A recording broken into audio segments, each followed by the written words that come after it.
Say it ain't so. Jaheim Singletary to Arkansas. Ugh. You are Locked On Canes, your daily podcast on the Miami Hurricanes, part of the Locked On Podcast Network, your team every day.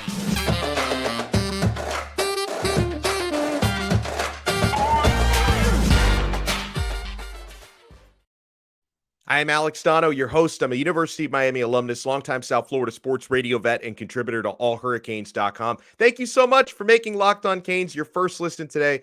We are available free wherever you get your podcasts and available free on YouTube, so you can cross this transfer portal target off your wish list, Miami Hurricanes fans. Jaheim Singletary broke earlier today, is committing to the Arkansas Razorbacks. Transferred out of Georgia. Arkansas must have made quite an impression on Mr. Singletary because he was supposed to take multiple more visits this month in the month of March, including Miami. So, Arkansas, congratulations to them. He's going to be a Razorback now. We will focus on the next targets, but to talk more about this and to talk about some key Hurricanes recruiting targets, including Jeremiah Smith for the class of 2024. Let's welcome in our good pal, John Garcia Jr., recruiting expert here on the Locked On Network. So, John, just from my standpoint, obviously, if you do a hit on Locked On Razorbacks with, later on today, I'm sure that they'll be very happy about this, but it's quite a bummer that Jaheim Singletary for me is going to Arkansas. Yeah, I'm surprised. There's no doubt about it. Covered Jaheim extensively through high school, and there was really a continuity between the schools that were old for him. It was Georgia, Ohio State, Miami, and Florida. I mean, those were the four schools in one way, shape, or form the whole time. And then when he jumped into the portal, you knew Miami was one of the first schools to make that connection, and they immediately started to gain traction and almost the expectation that he was going to end up in Coral Gables when all is said and done. But as more time went on, you're talking about several months at this point. As more time went on, other schools jumped in. Arkansas, obviously, Maryland, Tennessee. We heard a lot of schools trying to jump into this mix from the beginning. He reciprocated with a lot of visits. But like you said at the top, Miami was supposed to get a trip here in the near future. So obviously an abrupt end to that recruitment, which was viewed as a very important transfer portal target for Miami. So this news paired with the Cormani McClain ordeal really puts more onus on the rest of the newcomers in the secondary, and particularly at corner. The Brown brothers in particular, I think they become the focal points of the newcomers in the secondary, and I think the roles that each may have to occupy as early as this fall are going to be increased that much more and of more importance. So yeah, this is a big blow for the Hurricanes recruiting efforts, no doubt. If these reports are true, I was told the reason it was going slow initially was because Jaheim was still classes at Georgia. He was going to finish this semester and then going to make his next step. But obviously Jaheim could multitask here and got this recruitment done a little bit sooner than maybe some expected. So if it is done, huge grab for Arkansas. I will say we've seen transfer portal commitment flips in the past. That has happened, but it's not very common, at least not yet in the transfer portal era. So a big get for Sam Pittman and company, and no doubt a huge loss for Mario Cristobal and this defensive staff. Hopefully not too many losses coming up here. I want to look at the class of 2024, John, and somewhere, Miami, they're swimming upstream on this one because they're already behind Ohio State in the recruitment of five-star wide receiver Jeremiah Smith, who is widely considered to be not only the top receiver, but the top overall player in the class of 2024. He's a South Florida kid, Chaminade, Madonna. And if Miami had a better year at wide receiver and in the passing game last year, he might already be a Miami verbal commit and not an Ohio State commit right now. But Miami is trying to pick up some ground there. How difficult will that be, John? Because he does have connections to multiple people on the Miami staff. He's got connections to Kevin Beard and has great rapport with the new wide receivers coach at Miami. And he's got a relationship with Shannon Dawson through his cousin Geno Smith, was a quarterback at West Virginia while Dawson was there. How difficult will it be for Miami to parlay those relationships into a hopeful flip? Yeah, not easy, not easy. But first of all, shout out to Broward County legend Geno Smith, $100 million to him with the Seahawks. Yeah. But look, his cousin Jeremiah is like you said, the consensus number one receiver, and for me, the number one player in the country early on in this 2024. Just can do everything, and he's still somehow getting better. Now he's putting together like elite track times all of a sudden. So Jeremiah's stock is somehow still rising in the football world. So you understand why this recruitment is so darn contested. He was at Florida State on Saturday. He's trying to get back to Miami, unofficial visit. But of course, this is Ohio State's race to lose. He literally tried to commit to OSU multiple times before they said yes. They wanted him to take it slow. Hey, you're a South Florida guy. It's early. Take it slow. We'll be here. And they eventually said, okay, yeah, green light. Come on board.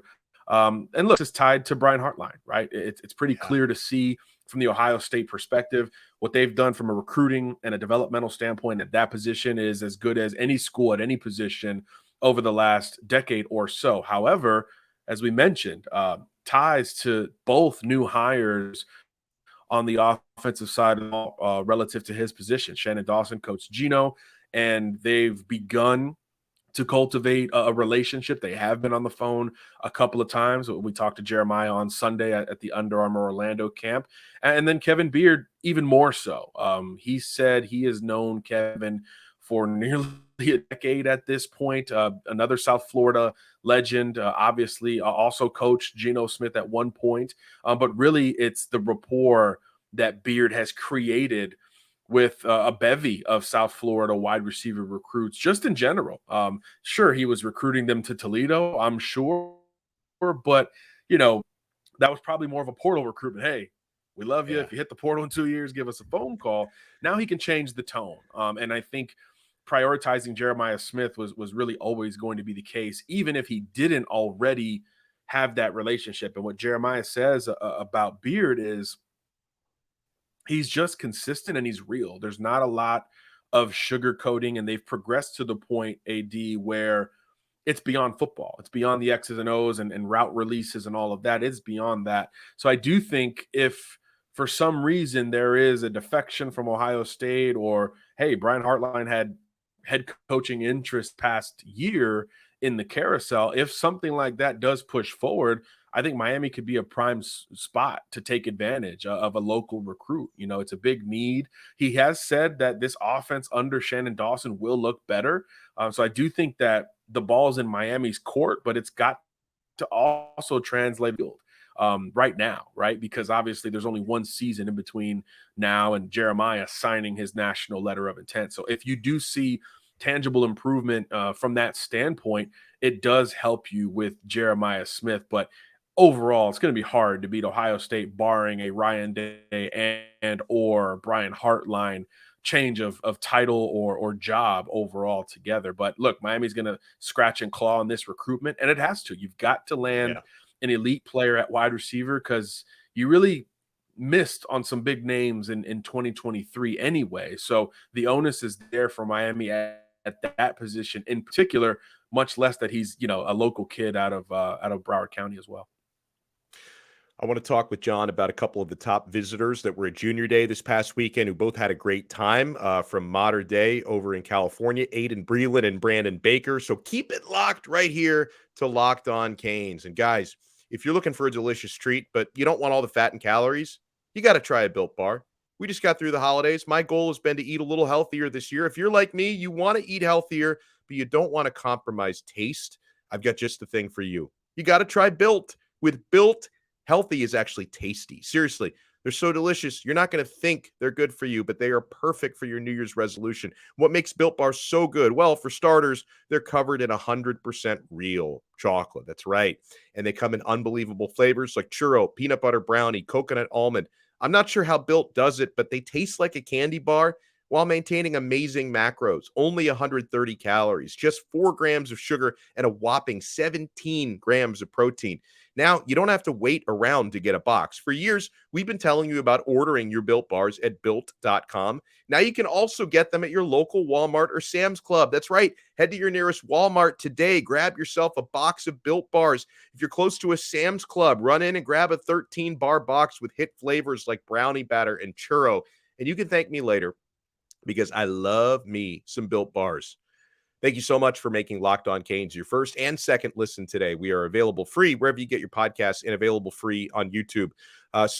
Miami, a lot of visitors came down for Junior Day, John. I was there and I saw dozens, if not hundreds of players and their families there. I know that they tried to stagger out certain prospects, guys like Aaron Nolan. They'd rather have, come in later for a more intimate visit. But, a couple of the players from out of state that, probably couldn't adapt their plans so quickly that I know Miami is very high on.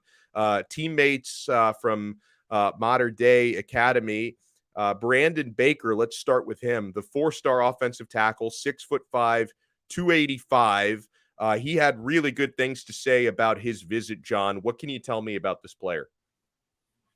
Well, look, this is a guy in this of all of them. You could argue that Mario has recruited the longest. I think he got a middle school offer from Oregon, obviously, when Cristobal and Mirabal and even Joe Salve were all there. So that type of long-standing relationship is not easy to overcome for other programs. And obviously, the pitch has changed. Hey, don't stay in Pac-12 country anymore.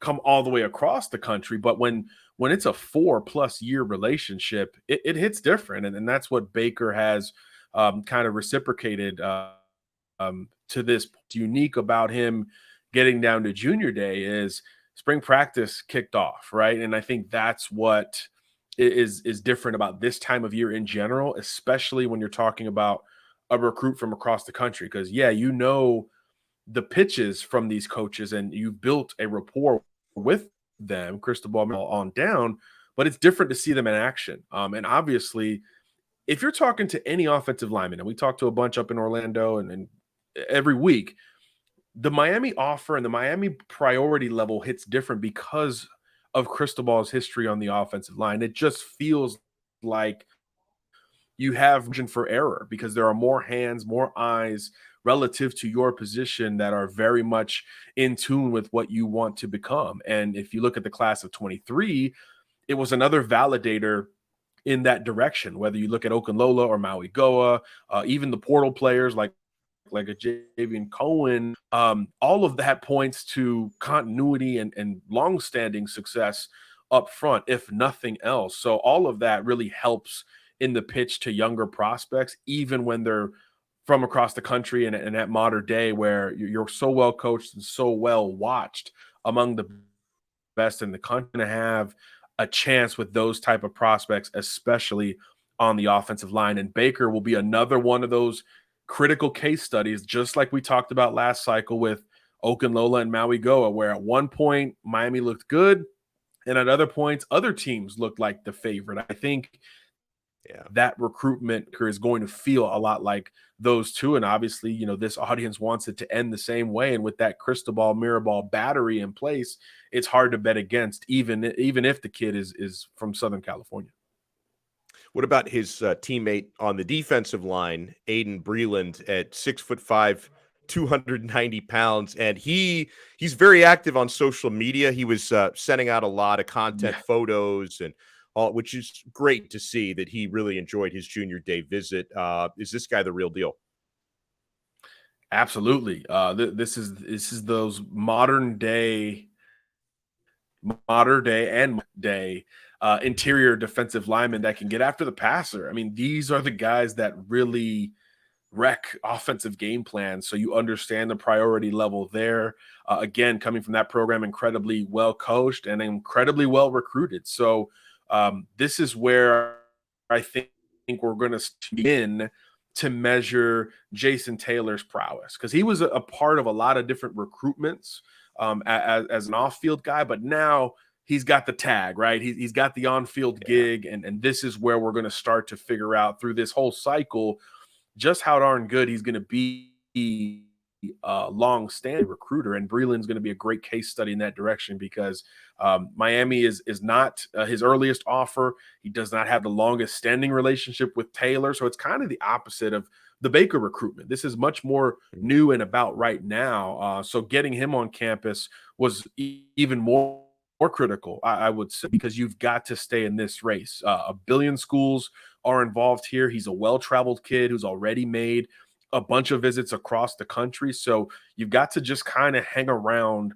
in this recruitment at this point. The good news for Miami with Breland is not only did he enjoy the visit and he's saying all the right things, showed you, like you said, a lot of great things on social, but it looks like he's going to take his time with the process. That is great news for Miami because in theory, it's got some ground to make up in this recruitment, but it always starts with an offer and then a visit. And those two boxes are now checked for Aydin Breland. So chips fall where they may and try to push for an official visit here. That's the next logical step. And it looks like Breland's got some slots available in that direction. He's still, again, pretty early in the process. So this will be another interesting case study because, again, you're recruiting nationally. The thought at Miami is you don't have to recruit nationally, but Cristobal continues to push these West Coast and national ties. And I don't blame him, especially this early in the cycle. So Breland's a big deal. And I think Jason Taylor's individuality as a recruiter is going to start to come into play a lot more on the plus side or otherwise